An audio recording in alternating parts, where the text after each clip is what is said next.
Total বার করবার লিখা সব সাবজেক্ট আছে সিলেক্ট করবার, এরপরে হোমে গিয়া অটোসাম সাম, পার্সেন্টেজের লিখা সেম সব সাবজেক্ট সিলেক্ট করবার,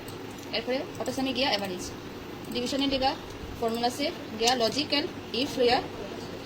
পার্সেন্টেজ সিলেক্ট করিয়া greater than 60 first division, tab আবার ইফ লইয়া পার্সেন্টেজ আবার সিলেক্ট করিয়া এরপরে greater than 45, tab second division,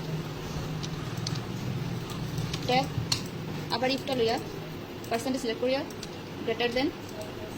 30, tab third division,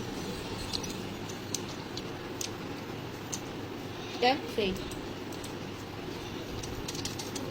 ওকে, ঠিক আছে, রেজাল্টেও same, logical if percentage select করিয়া গ্রেটার দেন 30, ট্যাব পাস।